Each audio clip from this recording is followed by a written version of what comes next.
Says I'm live, so hopefully I'm live. What's up, Bills fans? How's everybody doing out there? I hope everybody's safe and sound, staying away from the craziness. I mean, I'm in pretty much one of the craziest places in the country here, North New Jersey, NYC. I was in New York twice this week. I mean, if you see the block I live on, I could see the World Trade right across, one Freedom Tower. So everything's kind of chill here. People acting a fool in stores and shit, but nothing out of pocket. So hope everybody's good out there and staying safe. And this soon will pass, hopefully, like all these things do. They come and go, and hopefully everybody will be good. But Bills, let's get a distraction going. Let's talk about some, thing that makes us happy, right? And stay away from the madness. So Bills, Bills, Bills. Quinton Spain resigns. I'm kind of shocked. I thought they were going to let him test free agency. What's up, Eric? How you doing, bro? How's everything up in Erie County? Hope it's all good. From the sounds of it, it sounds okay. I mean, outside of the same similar stuff with the stores and stuff, otherwise everything, seems like status quo, really. But yeah, Quinton Spain re-signing kind of shocked me a little bit. The deal on paper looks excellent. 3 and 15. We haven't seen the particulars of the deal yet. You know how those things kind of filter out. But the way it looks, especially today, teams look like they look ready to go ahead with free agency. A lot of guys' options picked up, a lot of guys released, franchise tags being applied. So it looks like teams are going to go into free agency. First wave free agency is done remotely. A lot of the deals done are not done in a vacuum. They're done ahead of time, and they're just, pretty much signed on. Those things can be done relatively easy electronically now. So I don't see I don't think the holdup is going to be big, but the pro days and things like that, the visits, I do think that affects, because you really want to be able to get these kids in your building and get a firsthand look at them again as much as possible, get as much information as possible. Yeah, a lot of decent names, guys whose production's fallen off a little bit. Rhodes in particular, Wake's older, a lot of kicker issues, and that's a thing that I'm going to look for the Bills to do when I get into this. Is there's a little areas of weakness I see on this team that I think they need to address. But like I said, Quinton Spain resigns for a very, very nice deal. That is a really nice deal. 3 and 15. Let's see the particulars of the deal. They keep the offensive line intact.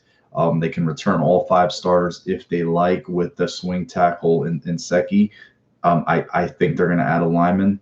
I mean, I know I predicted a DB, but gun to my head, if they take a lineman, I'm not going to be sad. I would say they probably take a lineman over a DB, but that's today. Let's see how it shakes out. But free agency, it's going to happen apparently. I'm not going to be mad that they do it. I'm not going to be they're not going to have guys travel. So what more can you do?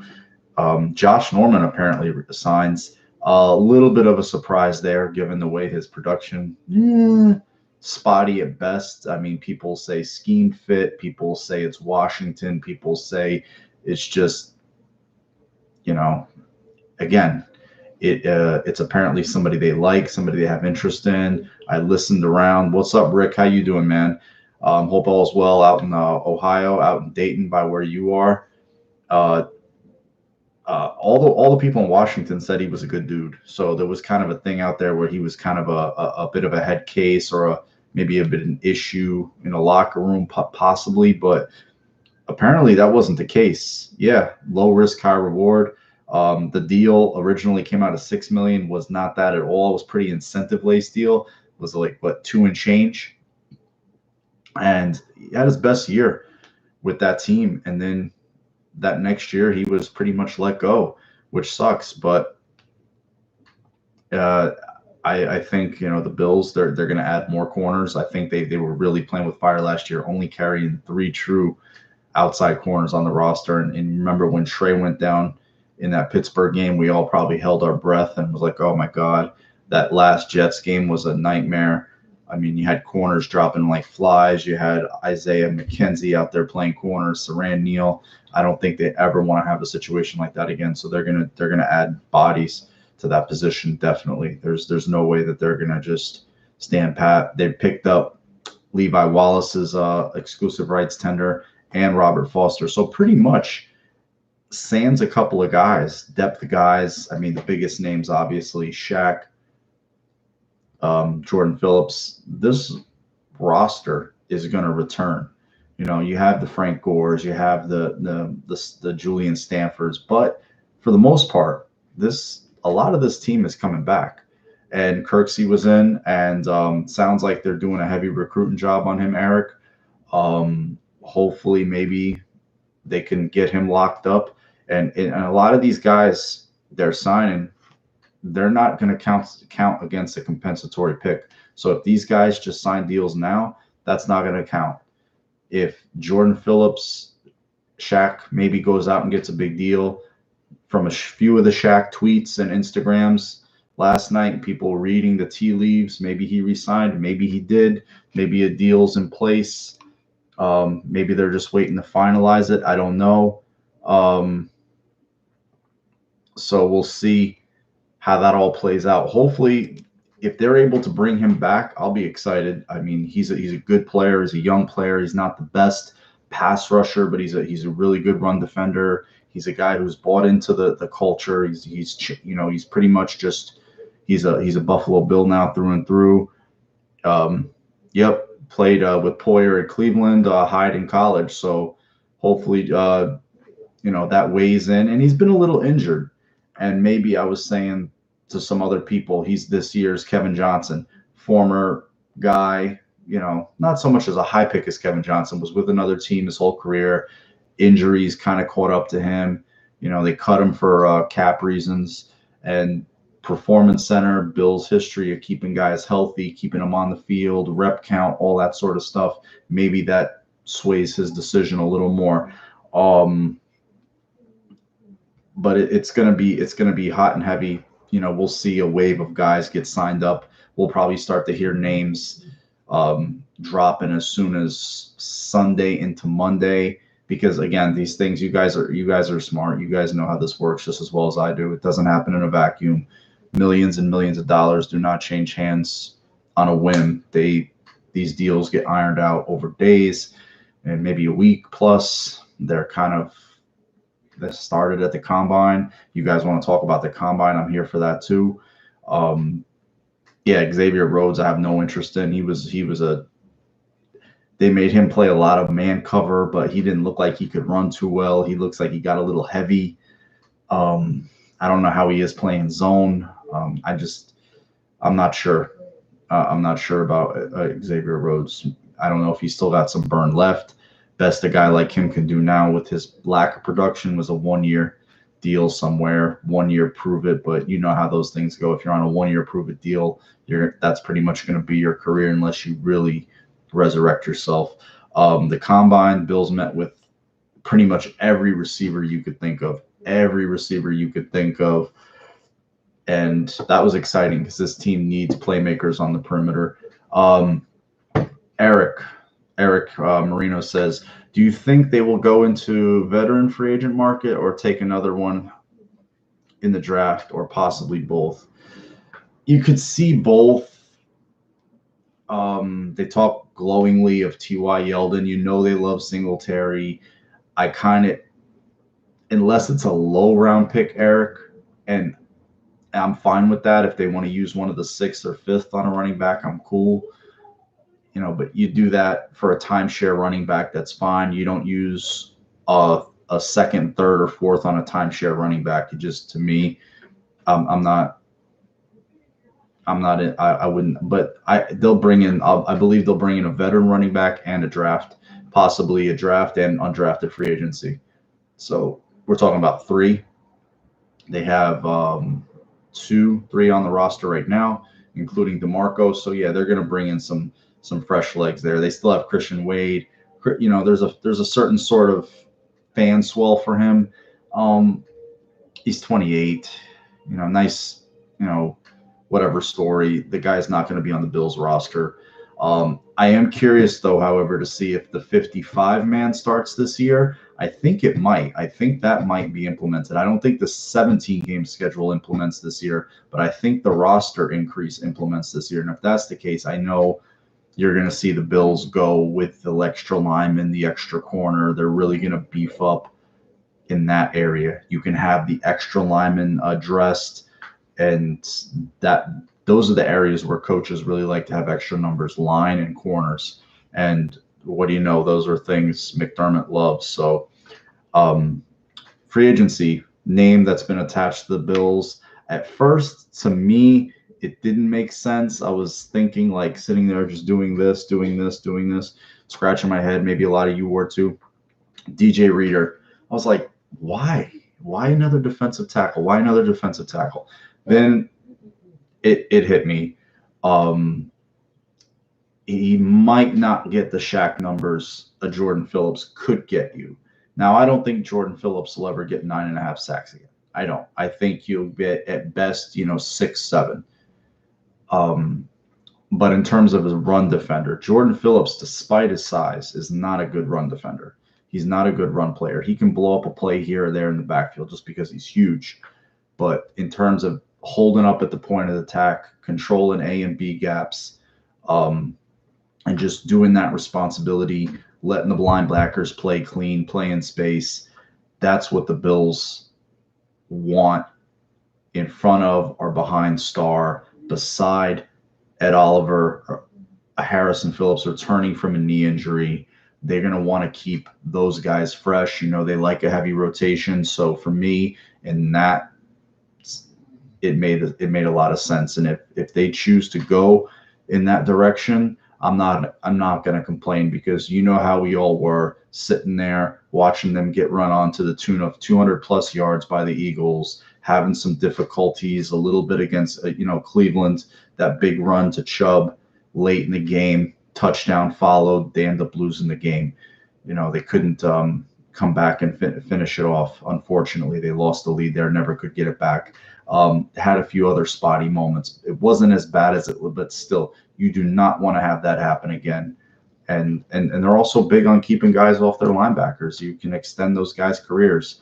Edmonds, Milano, those guys are key, and they don't want to have those guys getting beat up on by big guards and tight ends and stuff. So a guy like him, keep him clean, keep him running to the ball carriers, flying around. I wouldn't be opposed to it. So I saw the rationale in that. To be honest, the Bills are not a wild card team. Well, they were a wild card team this year, that's for sure. I mean, I felt like they should have been better. Obviously, I always want them to be better, but yes, Eric Moreno, terrible wide receiver market, free agency, definitely one. Eric, I would say Eric's whole comment, terrible wide receiver market and free agency, definitely get 1 or 2 in the draft. I would almost assure you they're going to draft 2 receivers and probably get 2 priority free agents. They're going to put a heavy emphasis. You'd like to think so, Black, but they were what they were. They won some close ones, lost a lot of close ones, but they're building, and it's tangible, and it's nice to see finally. But back to Eric's comment, I see 2. I 100% see 2 wide receivers in this class. They've done too much homework on these guys. Somebody told me CeeDee Lamb was their number 1 guy. There's no way in God's green earth that guy is going to be around at 22. Not their number 1 overall guy, but the wide receiver that they have ranked the highest as a wide receiver. But he's going to be the first one to go. He's not making out of the top 10. I mean, in my own goofy mocks, I have him in Arizona. I just don't see any 3 of Ruggs. I'm afraid of guys who are runners. I'm afraid of guys who run sub 4.3. They're twitchy. They always end up pulling up lame, getting dinged, having to sit out plays. They scare me. They're fun. They're sexy as shit. You want them on your team bad. If I had a receiver, it would be Chase Claypool. I mean, He's everything that they've never had. The guy, I think, is ascending. I think his best football is in front of him. Look at the physicality. Look at the body, the blocking you would get downfield, the jump ball situations. I think he wins 75% of those situations. Run after catch. Look at that size, going downfield against much smaller defensive backs. It would be, to me, you could line him up anywhere, a positionless player that is just a matchup nightmare with that workout that he had. If they're able somehow to procure him in the second round, or if they trade back in the first, I would go nuts. But also protecting Josh Allen first and foremost. If they choose a lineman at 22, I am not going to be opposed to it. Eric Moreno, Lamb is my number one, wide receiver 2. I really like Claypool as well. Really could use his size. Oh man, we've never had that, man. When have we had a beast like that? When have we had a stud receiver that could just you're just excited for Sunday to get there to watch what could happen. Last guy, a little bit of Stevie, Lee Smith, Watkins was supposed to be that, but never was that. He had flashes in the pan here and there, but could never stay healthy. Lee never had a quarterback, wasn't the biggest guy. Molds, you can say Molds, Reed, but for a lot of you guys, didn't see that stuff. I would love it. They met with him 3 times, man. They've been to Notre Dame. Him, Bean and Shane have been there twice this year, two or 3 times. They met with them at Senior Bowl. They met with him in Indy, and he plays special teams. He would not come off special teams his senior year because he was playing a lot of offense. He would not come off as special team, and they love that. And I'm going to get to special teams soon because that's important. Eric Moreno, how do I feel about Pittman? He's got the NFL bloodlines. His dad was a running back. You go look up his father. You want to see a set of arms, dude? Go look up Michael Pittman's arms. The guy was just jacked. He was a running back, really good receiver, had a good Super Bowl, but his son, tall, lanky receiver, married kid, does food reviews with his wife on YouTube. It's kind of funny. I think he was Sam Darnold's favorite target, actually. Good player, played special teams as well as a gunner. Long. I think he's a little bit underrated. He looks like a receiver. There's a few other guys I like similar to him. Desmond Patton from Washington State was Gardner Minshew's go-to guy. I believe he was their quarterback. I don't know if it's Morgan or the other kid. I get the Florida International kid, and I think it's Anthony Gordon.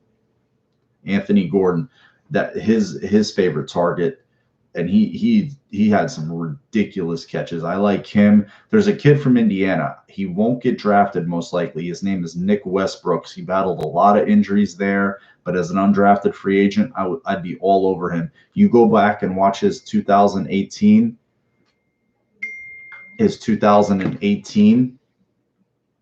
It was phenomenal. In those highlights, you'll see him toasting Jeffrey Okudah, Damon Arnott, and Shaun Wade. The quarterback there was trash. He roasted them. Like went up, got 50-50 balls, but of course they lost because it's Indiana versus Ohio State. So yeah, I like him as an undrafted free agent. A kid from Jacksonville State. I believe he was one of Saran Neal's teammates, Josh Pearson. Kid I like a lot. Really good player. Solid small school guy. I love small school guys. I think they're hungry. I don't think they're entitled. I think they want it. And Buffalo is a place that I think, it's not going to mean much to them, nor should New York or any other place. I mean, there's guys who don't want to play in big cities, and I don't blame them. Big cities can be overblown and overhyped and overtaxed and overpopulated. And trust me, I speak from experience. But, Yeah, I see two receivers. To get back to your original point, Eric, I see two. Brian Edwards from South Carolina, they like a lot. I know for a fact that they like him. They saw him last year with Deebo Samuel. They really like him. Unfortunately, couldn't work out at the combine. Had a hurt foot. Hurt it during combine training. Um, Wanted to focus. Didn't go to the Senior Bowl. It really sucks. Now you have this situation with this sickness going around. It's really tough for everybody. But hopefully, it'll get rectified. There's 40 days till the draft, and that's a lot of time. Everybody can heal up and get better, and this thing can kind of run its cycle. And hopefully that's the case, just for the benefit of everybody. Get back to normal life, and everybody can get back working regularly, making money. People in the arenas, people, because that's what it's you're not supposed to be held hostage in your house for out of fear. It's not good. But back to sports. I don't know. This is open for you guys. There's not many people in the room. That's cool. There's one person in the room. That's cool. Where do you guys feel like they should go? First overall, I mean, if you're Bean, you're Joe Schoen, you're Dan Morgan, you're Sean McDermott, you're sitting there at 22. Try to be realistic about it. Do you look to trade back? Do you go best player available, draft for need? You see all the mocks, you see the wide receivers, you don't see many other positions. Maybe you see a D end here and there, like a K'Lavon Chaisson. You see an AJ Epinesa here and there, but not so much. I saw Kenneth Murray once. I haven't seen a tackle yet. Starting to see Ezra Cleveland's name going up. A guy I like a lot. I like him a lot as a tackle. He had better short shuttle and three cone, and he ran a sub 5 40. Not that matters in Indy. Some better numbers than Lane Johnson. Pass rusher, corner in the first. Wouldn't mind a trade back. Yeah. So you're thinking they go on defense or off or the line. They're really in that spot, Eric, where they can go best player available at any one of those positions. They can go best play if they find a guy that's best player available at any one of those positions. They can just hey, this guy's too good. Whether it's a C.J. Henderson from Florida as a corner, they trade back. Maybe they take the lineman. They can get back.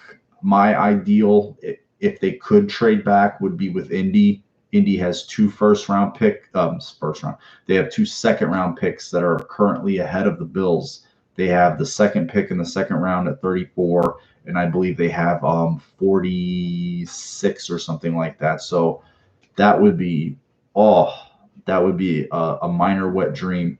Pardon me to say that, but to have 3 picks in the second round, you can hit a lot of needs and you can do a lot of moving around. If you so desired with that much ammo. I mean, anytime you can turn 1 into 2, dropping back 8, 9 spots, maybe a few guys go, but that would be awesome. Yeah, you're right, Eric. Eric Moreno, I feel like there's not a lot of pass rusher depth in this draft. A lot of the talent at the top it's precipitous. After you get Clay, maybe Chaisson, a lot of the guys on the interior. You see Bills like Ross Blaylock. A lot of the interior pass rushers, the depth is there. Maybe there's some depth in the later rounds, but we'll see. Luke Pattison, I hope they say that right. I want to see them draft a strong on the offensive line, move Dawkins or Ford inside. I agree with you on the first part. I want to see them draft on the O-line. If they draft an Ezra Cleveland at 22, would not shock me. Austin Jackson would not shock me in the least. I do not see them moving Dawkins. I could see what they could do is have a situation where you have an Ezra Cleveland. You'll see Ford kick inside. You'll see Cleveland play guard. They did a lot of that last year with Nsekhe and Ford. I think they're going to want to get Ford settled at a spot. I think he's right now. You pencil him in at right tackle. The line is intact. Spain's re-signed, but you can never not have enough good linemen. We've learned that so many times as Bills fans, but they also have to get some weapons for this quarterback. You have to get people who can go make plays for him. You saw the desire to have a guy to go up and get the ball in the playoff game. You saw it in situations during the season where if they just had a guy that had the body and the physicality to go up and get a pass, or maybe it wasn't for lack of want, it was just lack of metrics. You have John Brown in the end zone against Humphrey, or I think it might have been Marcus Peters or Humphrey. I'm not sure. It might have been. It was one of those two.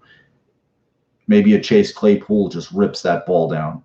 In the playoff game, a Chase Claypool holds onto that ball in the end zone where, Duke Williams drops it. The one that was a long, it was an 18-yard catch. He lets Bradley Roby come over his back and knock the ball loose. Maybe a Claypool holds onto that ball. You're going to the division round. You're winning one more game during the season. You're that one situation late in the Cleveland game. Maybe your guy Chase Claypool is big enough to reach and catch that ball that was kind of thrown wide, get the first down, extend the drive. Bills either get a closer field goal, score the touchdown. Can they still play? Of course they can. But it also gives them options, Eric. They can play him. He's their swing tackle right now, which is ideally what they'd like. He can play left or right. He's still a good athlete, but the question is his health? Is he breaking down? I mean, battled a little bit of a knee and ankle, of course, as we know. We all thought he was done. It was a shock that he came back on. And then he had that crazy thing where they were scoring a lot of touchdowns with him on the field. I think they had that one thing, like 11 of their 12 first 12 touchdown drives, where 11 of them were with him at right tackle. So, we'll see. He's still there as they have some good depth. Go get a black. The Bills has a legendary defense. If we can get the offense receiving core up to where they can be unstoppable, to be honest. I mean, bro, honestly, they win 2 more games. They're 12-4, and maybe they're hosting. Maybe they've got home field advantage. Maybe they're home. Maybe they're with a first round bye resting people, and those there was games for them to be won. There was 2 games that they could have won. Cleveland game could have won that one. Could have, early in that Philly game, a thing breaks here or there. The first Patriot game in the end zone, Zay drops the ball. Maybe Claypool catches that. Maybe if Duke is up earlier, he catches that. Brian Edwards comes down with that ball, and that's why Duke was ushered out, because he wasn't doing what he was there to do. He wasn't winning those situations. He wasn't, you're a bigger receiver. You're not the biggest, but you got good size. You're 6'1.5", 6'2", 210 pounds, and you're just getting bullied. That's why they showed him the door as fast as they did. For a guy that was, a guy they just pretty much picked off the street in February in Duke Williams. Luke Patterson, hoping Waddell's healthy, compete with Dawkins for the tackle spot. He's a free agent. I'd like to see him re-signed, see if he can. But, you got 9 picks in this draft. I don't think they'll use 9 picks. I think they'll try to cycle through, make some trades, move up, get another pick, hopefully in that top 100. That's my goal. If they can procure another pick in the top 100 and have 4, I'll be really, really happy.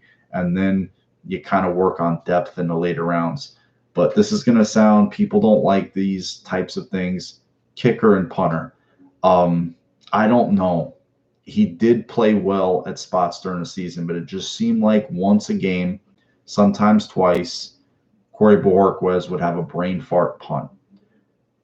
And I just can't go through another season of rocky road with him. he's either got to shit or get off the pot. Eric, we don't need 9 picks. Eric Marino says we don't need 9 picks. It's not gonna. No, it's definitely not, Eric. They don't need 9 picks. 6, 7. Yeah, and maybe one or two of your undrafted free agents make the team. That's always amazing. But we don't. Yeah, sometimes having so many picks are a curse unless they're in certain areas, and then you can pay them forward. You just start kicking them down the road. You start trading picks you have now for better picks later. You could do that potentially, but I want them to be able to be aggressive yet smart at the same time. I don't need them doing the Doug Whaley, Sammy Watkins, but some of the things we talked about already, Spain's deal, seeing what the Josh Norman numbers look like. Maybe they get a nice 1 year for prove it for Kirksey.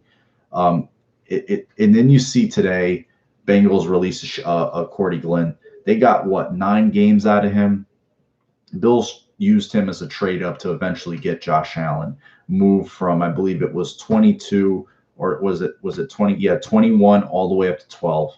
And it's finally nice to have a GM, like we've said multiple times, finally nice to have a GM that just understands how to play the game, how to do things the right way, where you can, either get on the conference call or walk into a room and have the respect and have the acumen to haggle out a deal that's acceptable for everyone, where you don't feel like, the Bills are constantly coming up on the short end of the stick like in years past.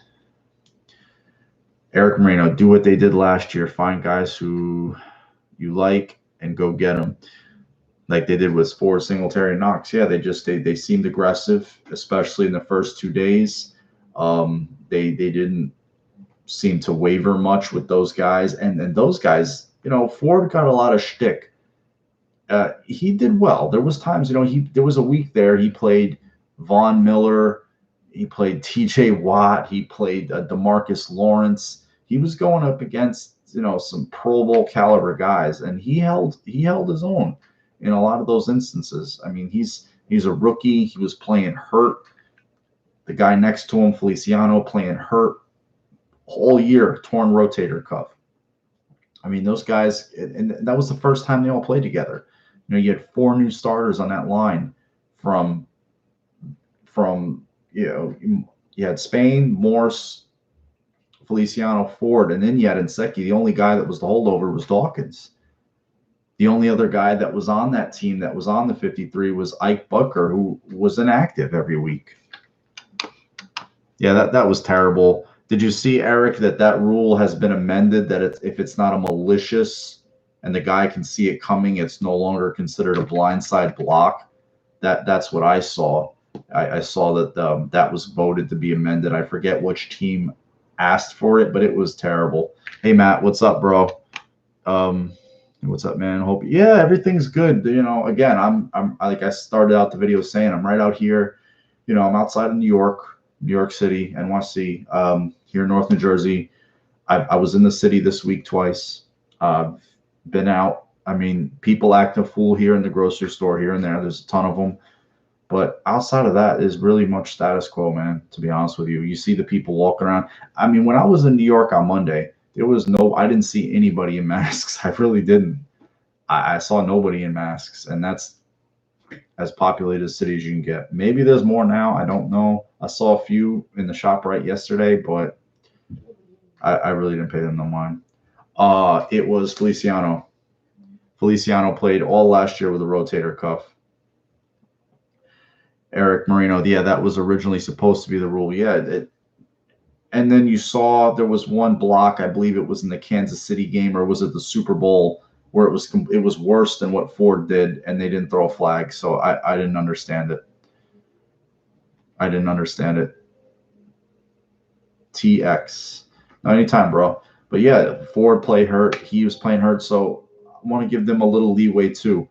But if they get a chance to upgrade the offensive line, I'm not going to shirk at it, because the kid wearing number 17 with out of world ability, that's what it's all about. And keeping him clean is even more important than anything. You don't want to have a situation now. We could always talk. We don't have to stay talking about the Bills. We could talk about the division. You know, we all know the 10,000-pound elephant in the room is Brady and Belichick. But Brady, if he leaves, I don't care what they say. That team has a lot of holes. They have a lot of free agents. They just re-signed. I saw, you know, Matt Slater, their special teams guy, but you have everybody talks about Brady. That defense carried that team last year. You have Jamie Collins, a free agent. You have Kyle Van Noy, a free agent. You have Devin McCourty's a free agent. You have Joe Thuney, their offensive line, already a little shaky, a free agent. What's Andrew's situation at center? Is he coming back healthy? Jarius Wynn can barely stay healthy.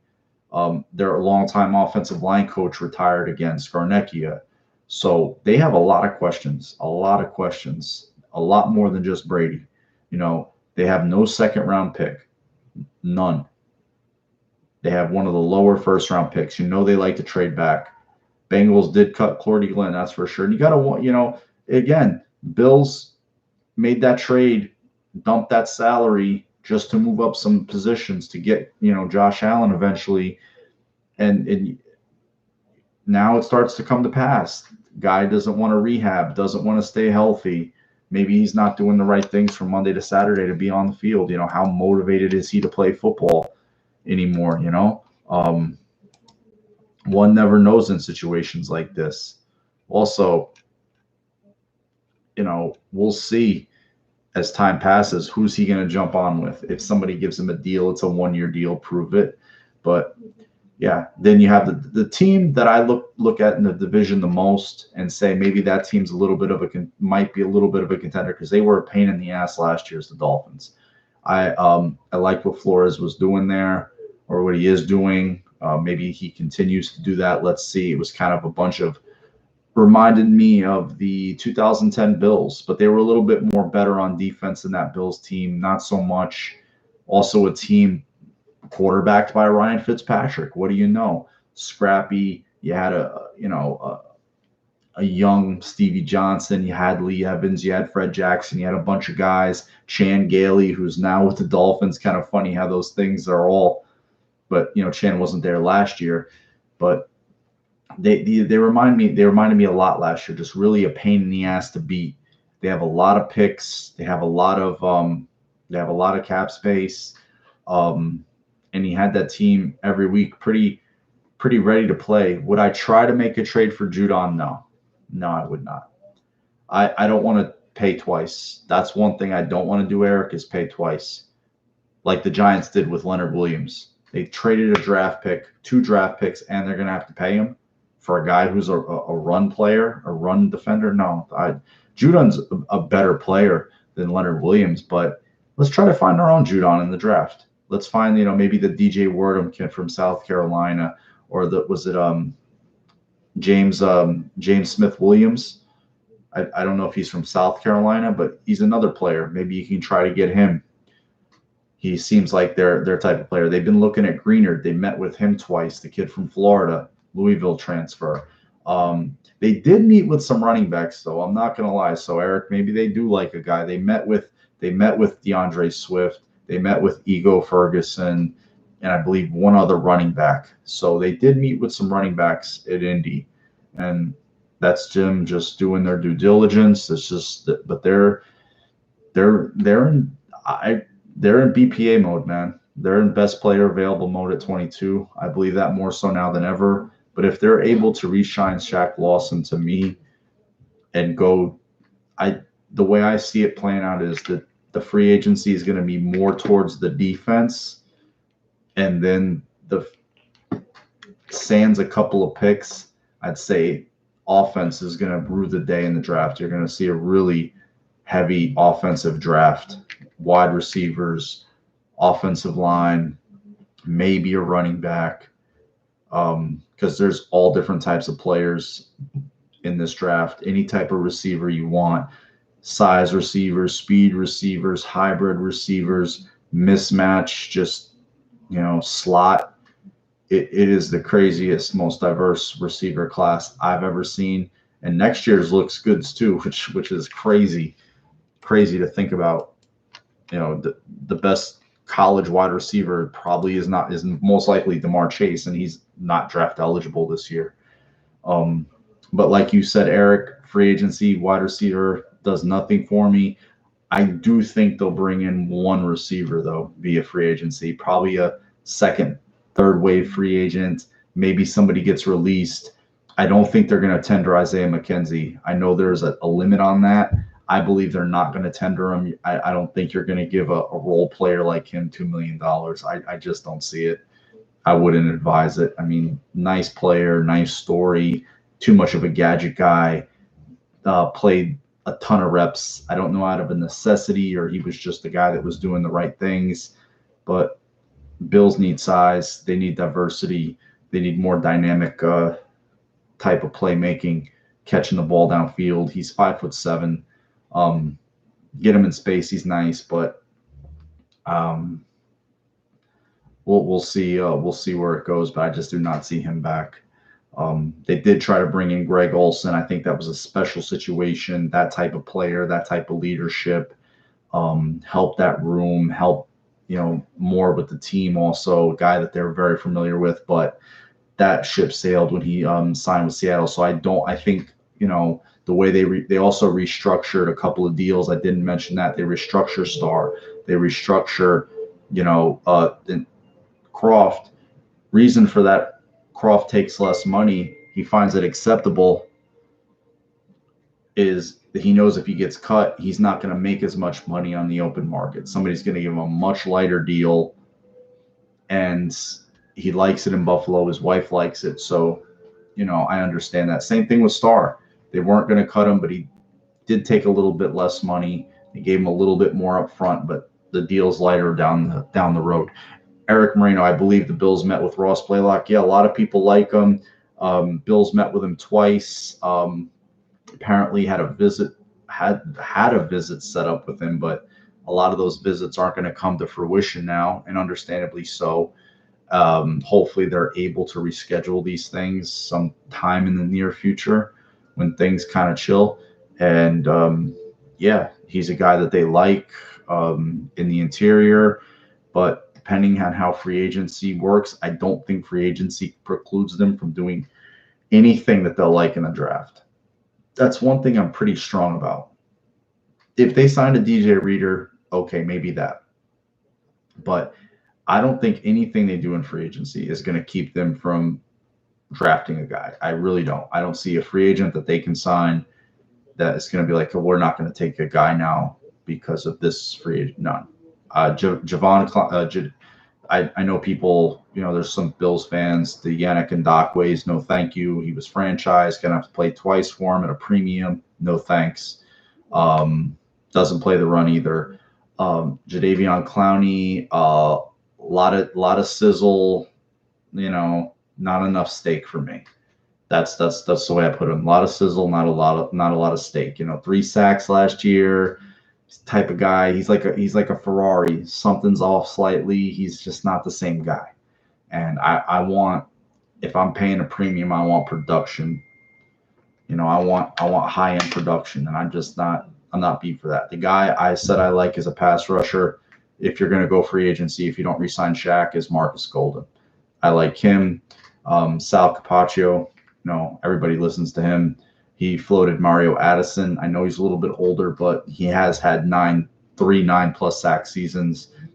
Reunited with his old DB, his defensive line coach, knows McDermott, knows the scheme. So he's a guy that could, fit for a year or two maybe. So I don't think that there'll be a whole lot. Again, I think it's going to be mostly defensive pieces in free agency, and then the draft. You're going to see a real heavy offensive draft. Eric Moreno, how about Barrett? I think he'll be franchised. He's going to get a shit ton of money, 20 sacks. I liked him last year. I think I might have mentioned him on one of these videos last year when I wasn't doing lives. I want to go back and try to find it because he only had 4.5 sacks. He was playing behind Bradley Chubb, playing behind Von Miller his whole career. So I was like, maybe he's a guy you could get. And then he goes and has 20 sacks on like a 1 year, $3 million deal. I was like, oh shit. You know, he had some big games. He really wreaked some havoc in that NFC South. D'Antonio Golden had a lot of good things to say about Josh after the game last year. Very complimentary. Yeah, he's a class guy, hard worker. Everything I've heard about Marcus Golden, he's a dog. You know, the NewYorkGiants.com had a little piece of him on the sideline, the way he was, you know, interacting with the players during a game and trying to work hard and you know, coach up the younger players to, you know, go out and play hard.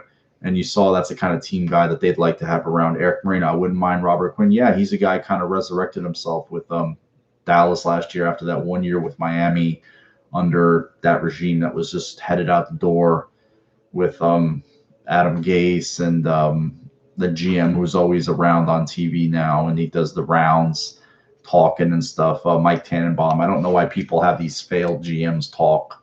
You know, I know he's been sick and stuff like that, and I don't want to kick him in the ass, but, you know, who talks to Matt Millen? He was a horrible GM. Who's given interviews to Mike Maccagnan? He was a horrible GM. Like, I don't understand the funniest thing I heard about the Jets, you know, not to kick dirt on them or anything. Somebody was asking about their needs. It's like, oh, so what are the Jets' primary needs during the draft? I don't know if it was Pat Kerwin or Tony Pauline. Somebody asked one of those two guys, you know, and their reply had me rolling. It said Noah's. He said Noah's Ark, and they were like, "Who? That's a player?" And they're like, "Two of everything." I just started laughing.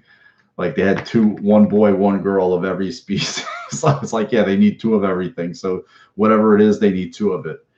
And if you look at that roster, that's true. Brady predictions, not a Patriot. Eric Marino, any Brady, not a Patriot. I think, you know, Tampa Bay, Tennessee, LA, Raiders are going to try hard. I think one of those four teams are gonna get Brady.